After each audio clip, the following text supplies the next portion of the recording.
دیکھنے والوں سننے والوں کو ایک بار پھر سید عمار بابر کی جانب سے خوش آمدید۔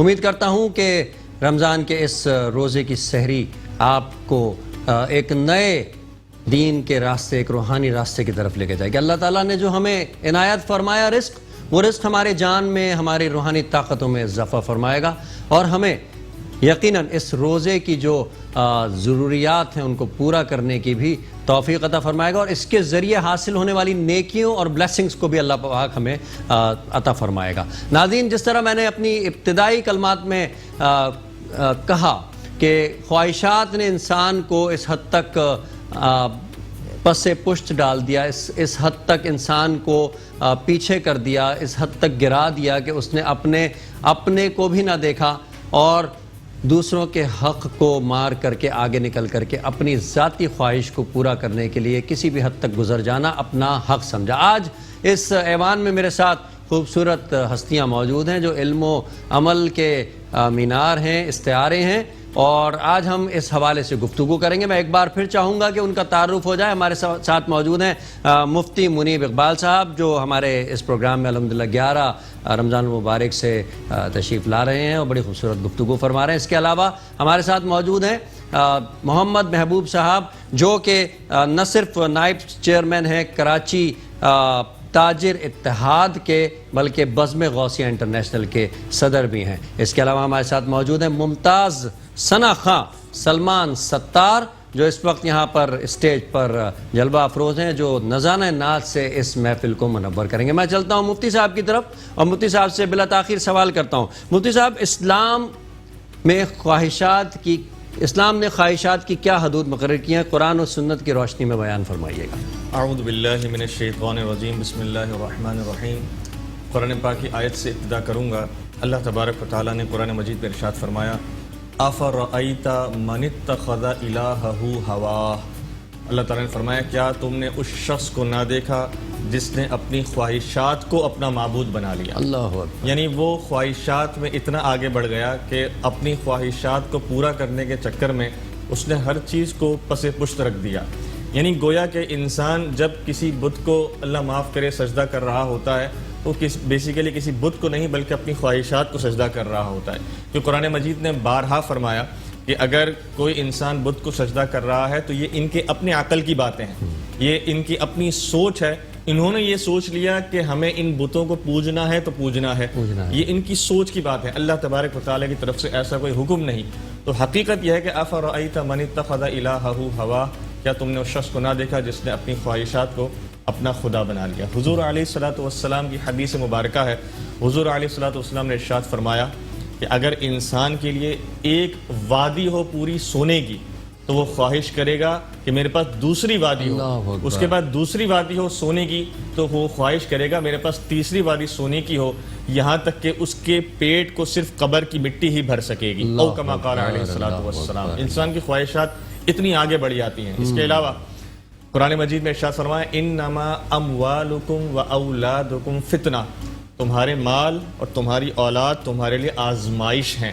یعنی یہ مال اور یہ اولاد جو ہے، اس کے ذریعے اللہ تبارک و تعالیٰ تمہیں آزماتا ہے۔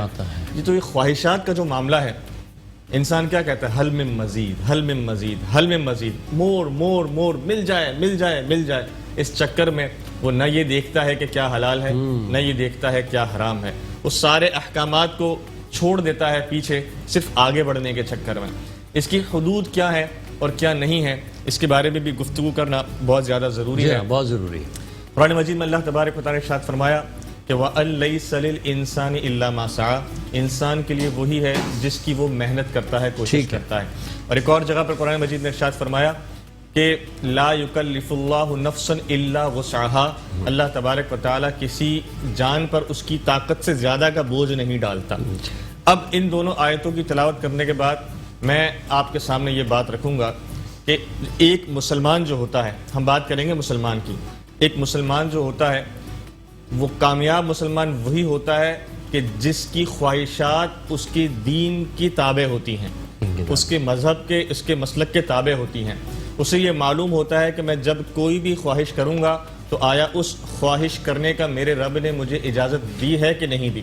کیا میرے رسول اللہ صلی اللہ تعالیٰ علیہ وآلہ وسلم نے اس خواہش کرنے کی مجھے اجازت دی ہے کہ نہیں دی؟ قرآن مجید میں اللہ تبارک و تعالیٰ نے کئیوں چیزوں کو حرام قرار دیا. خنزیر کا گوشت ہمارے لیے حرام ہے, خون ہمارے لیے حرام ہے, شراب پینا ہمارے لیے حرام ہے. اب اگر ایک شخص کا من یہ خواہش کرے کہ مجھے شراب پینی ہے, معاذ اللہ, اللہ تعالیٰ ہمیں اس سے محفوظ فرمائے, تو کیا وہ اپنی اس خواہش کو پورا کر لے گا؟ نہیں, وہ قرآن کی طرف دیکھے گا, اللہ تبارک و تعالیٰ اور اس کے رسول کے حکم کی طرف دیکھے گا. تو کامیاب انسان وہی ہوتا ہے جو اپنی ہر خواہش سے پہلے اللہ تبارک و تعالیٰ اور اس کے پیارے رسول صلی اللہ تعالیٰ علیہ وآلہ وسلم کے احکامات کو مد نظر رکھ کر پھر کسی خواہش کو جنم ہونے دیتا ہے. اگر وہ خواہش قرآن اور حدیث کے مطابق ہوتی ہے تو ٹھیک ہے, اگر وہ نہیں ہوتی تو سب سے پہلے وہ اپنی اس خواہش کو دور کر دیتا ہے. اب خواہش کو دور کرنا یہ بھی بڑے مجاہدے کا کام ہے.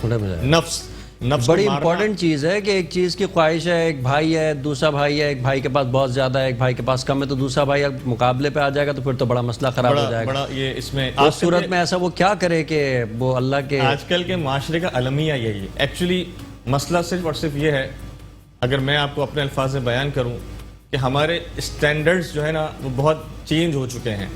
ہم نے ہماری زندگیوں کے اندر, ہمارے معاشرے کے اندر پیسے کی برتری ہی کو اپنا اسٹینڈرڈ سمجھ لیا ہے. کوئی نماز پڑھے نہ پڑھے, روزے رکھے نہ رکھے, اگر میرے پاس جس سائز کی گاڑی ہو اس سے زیادہ بڑی کسی اور کے پاس گاڑی آ جائے تو میں اس سے پیچھے رہ گیا.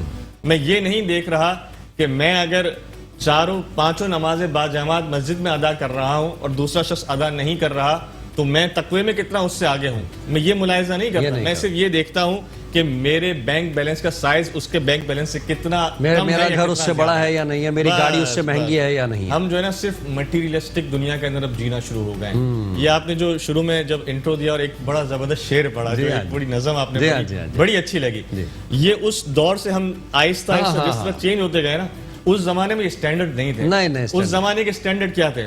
میری ماں کی محبت مجھے ملے, میرے باپ کی محبت مجھے ملے, بھائیوں کے ساتھ ذرا سی گھر میں کوئی تکلیف ہو جائے محلے کے سارے لوگ اکٹھے ہو جائیں. بزرگوں سے لوگ استفادہ کرتے تھے, ہمارے بزرگ ان سے ہم کچھ سیکھیں. آج کل کے دور میں اللہ معاف کرے, آج کا جو نوجوان ہے وہ بزرگوں کی کیا عزت کرتا ہے. بالکل وہ اپنے اسکول میں اپنے ٹیچر کی عزت نہیں کرتا. اچھا, محبوب بھائی ہمارے ساتھ موجود ہیں. محبوب بھائی کیا فرماتے ہیں؟ آپ نے بڑی ماشاءاللہ زندگی میں کامیابیاں دیکھیں, بڑے آپ نے لوگوں سے ملے اور روزانہ آپ کا پبلک ڈیلنگ سے تعلق ہے, تاجر اتحاد کے آپ نائب صدر بھی ہیں.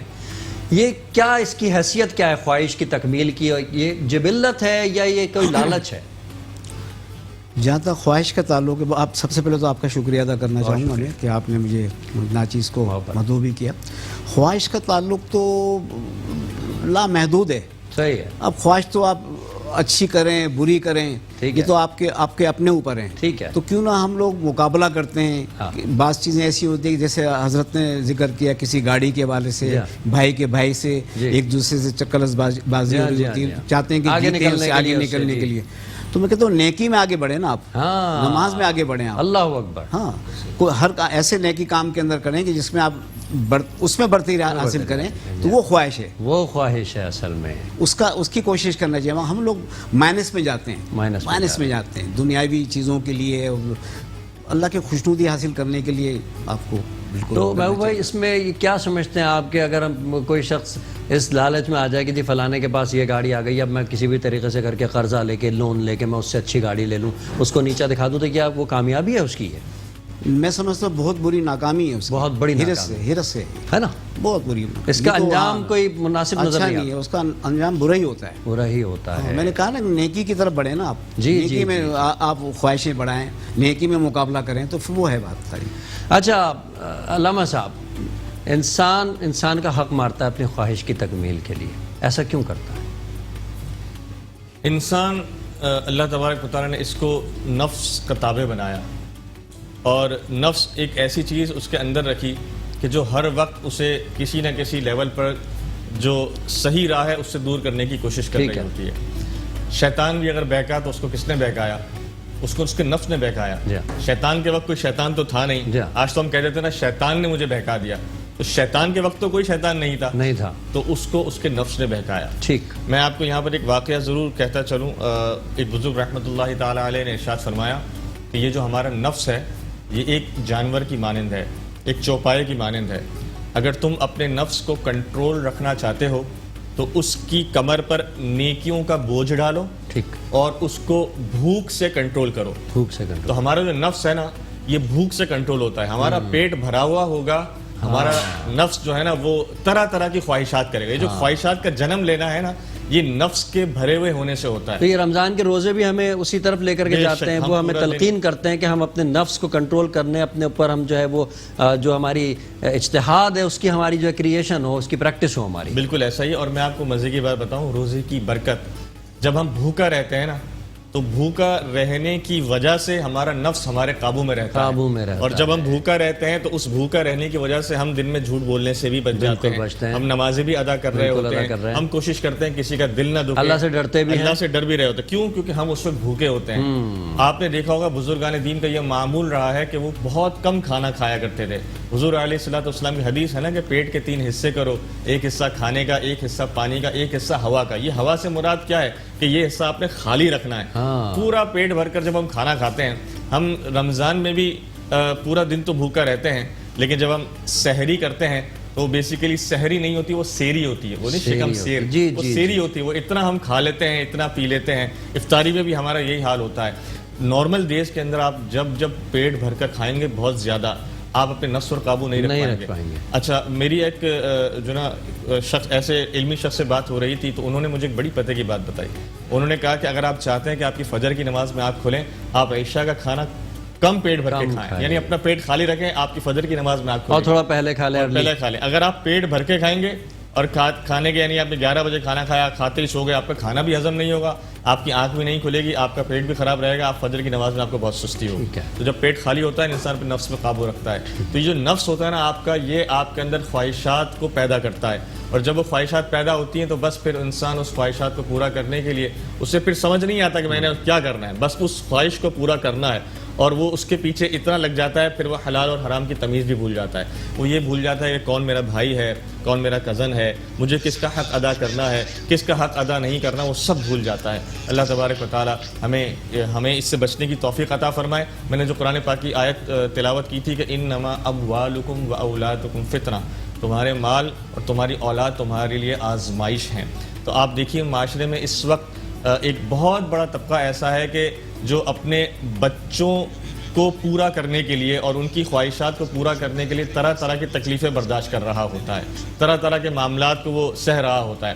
آپ دیکھیے, اگر میں ایک شخص ہوں اور میں نوکری کرتا ہوں اور مجھے معلوم ہے کہ میں اپنے بچے کو 6000 والی اسکول میں نہیں پڑھا سکتا, میری افورڈیبلٹی نہیں ہے, میں 3000 والی میں ہی پڑھا سکتا ہوں, لیکن میں مجبوری میں اس کو 6000 والی میں ہی پڑھاتا ہوں. مجھے معلوم ہے میں اپنے بچی کا عید کا سوٹ 2000 میں نہیں خرید سکتا, 1000 میں ہی خرید سکتا ہوں.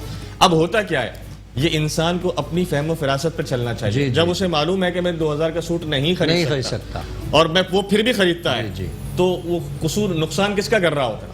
اپنے آپ کا کر رہا ہوتا ہے. اس سے معلوم ہے, میں کتنی ایسی فیملیز کو جانتا ہوں, آج بھی لوگ ہم سے مسئلے پوچھتے ہیں, ان کے شوہر کی تنخواہ 25 سے 30 ہزار روپے آج کے دور میں, اور ان کے گھر کا بل 7 سے 8 ہزار روپے آتا ہے, تو پیچھے بچا کیا؟ کچھ بھی نہیں. اچھا جناب, کیوں آتا ہے 7 سے 8؟ ایک سوال ہے, 7 سے 8 کیوں آتا ہے؟ سر پورا دن اے سی چلتا ہے گھر. اللہ اکبر. کیا آپ کی تنخواہ یا آپ کی انکم آپ کو اس بات کی اجازت دیتی ہے کہ آپ پورا دن گھر پہ اے سی چلائیں؟ نہیں جی, وہ ہمارے بچوں کی عادت خراب ہے, وہ اے سی کے بغیر رہ نہیں سکتے.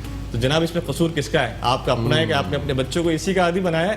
میں سے یہ سمجھانے کے لیے عرض کر رہا ہوں, ایسی بہت ساری چیزیں ہوتی ہیں. یعنی انسان کوشش کرے, بھلے اس کو اللہ نے نوازا بھی ہے, جب بھی وہ اعتدال سے کام لے, بس ٹھیک ہے نا, میانہ روی سے کام لے, تاکہ اگر کبھی کوئی تکلیف کا وقت آ جائے تو اس کے پاس 2 پیسے ہوں, تاکہ وہ اس تکلیف کے وقت میں اس جو رینی ڈیز ہیں اس میں گزارا کر سکے. ناظرین کرام, بہت خوبصورت گفتگو آج ہمارے علامہ صاحب سے ہوئی. کل انشاءاللہ تعالی ہم اس گفتگو کو مزید بھی جاری رکھیں گے. علامہ صاحب سے کچھ اور ضروری سوالات ہیں. میں علامہ صاحب کا شکر گزار ہوں کہ اپنے قیمتی وقت میں سے انہوں نے آج ہمیں وقت عنایت فرمایا. روزانہ عطا فرماتے ہیں اور بہت خوبصورت گفتگو فرماتے ہیں. اس کے ساتھ ہی ہم چلیں گے ایک بریک کی طرف, اور ہمارے درمیان موجود ہیں سلمان ستار صاحب. اس دوران ہم ان سے نعت سنیں گے. سلمان ستار صاحب نظر انداز پیش کریں گے. مدینے سے بلاوا رہا ہے,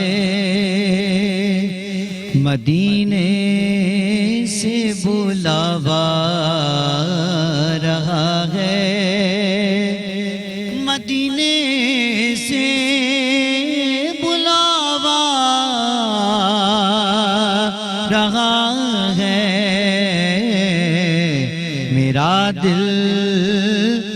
سے پہلے جا رہا ہے، میرا دل مجھ سے پہلے جا رہا ہے، نوازوں کا وہ صدقہ بانٹتے ہیں،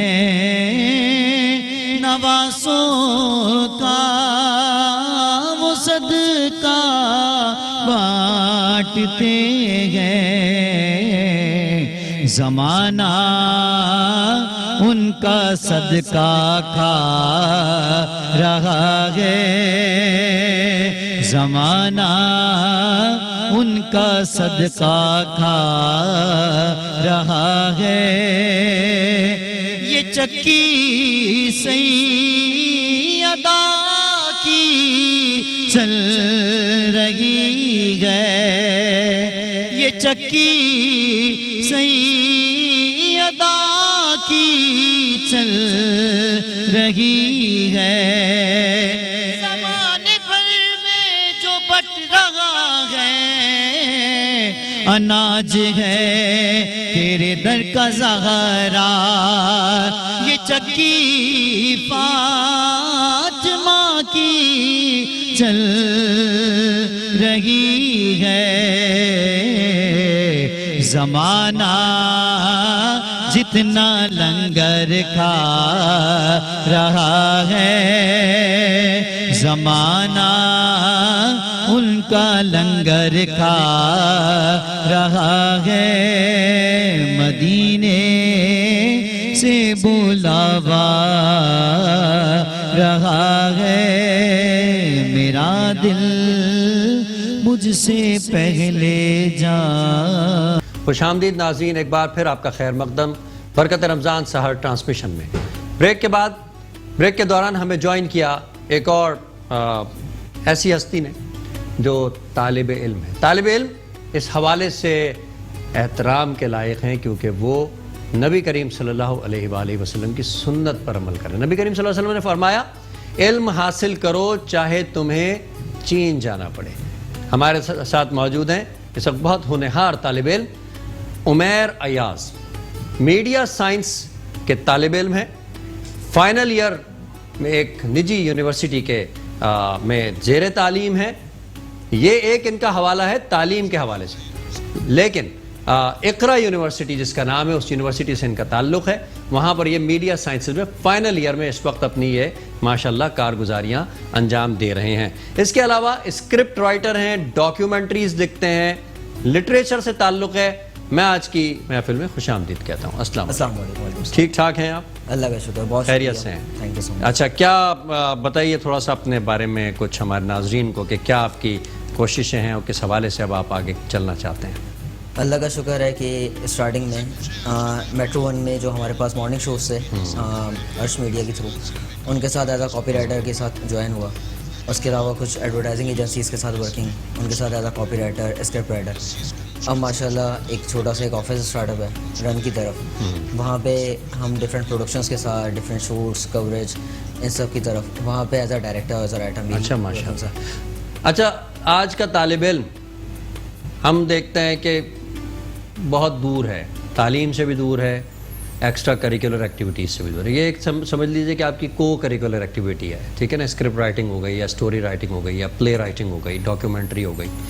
آپ کیسے ان کو دیکھتے ہیں کہ وہ اپنی تعلیم کے ساتھ ان تمام ایکٹیویٹیز کو جاری رکھ سکے اس انداز میں کہ تعلیم کا کوئی حرج نہ ہو؟ آپ اپنی اگزامپل دیجئے۔ دیکھیں، اگر آپ کا کوئی شوق ہے، اگر آپ کا کوئی پیشن ہے، کوئی خواب ہے جس کی آپ تعبیر کرنا چاہتے ہیں، اس تعبیر کو آپ مکمل کرنا چاہتے ہیں، تو اس کے لیے سب سے ضروری ہے کہ آپ کے اندر ایک جوش ہو، ایک جذبہ ہو۔ ٹھیک ہے۔ اگر میں تعلیم حاصل کر رہا ہوں تو اس کے پیچھے میرے کچھ خواب ہیں کہ مجھے آگے کرنا کیا ہے۔ ٹھیک ہے۔ اگر مجھے اپنا مقصد ہی نہیں پتا تو میرا تعلیم حاصل کرنا میرے لیے بیکار بیکار ہے۔ بہت سے ایسے لوگ ہیں جو تعلیم حاصل کرتے ہیں صرف جاب حاصل کرنے کے لیے، بالکل، جبکہ تعلیم کا اصل مقصد جاب حاصل کرنا نہیں ہے۔ ایکسپیرینس ہے، لوگوں کو سمجھنا ہے اور ایسی تعلیم حاصل کرنا ہے جس کا ہم فائدہ اٹھا سکیں، ہم لوگوں کو فائدہ پہنچا سکیں اپنی ذات سے۔ ٹھیک ہے، ماشاءاللہ۔ تو آپ جو اپنی یہ سروسز آپ جاری رکھے ہوئے ہیں تو آپ کی تعلیم پر تو کوئی فرق نہیں پڑ رہا ہے؟ اللہ کا شکر ہے، ایسے کوئی تعلیم پہ اثر نہیں پڑ رہا۔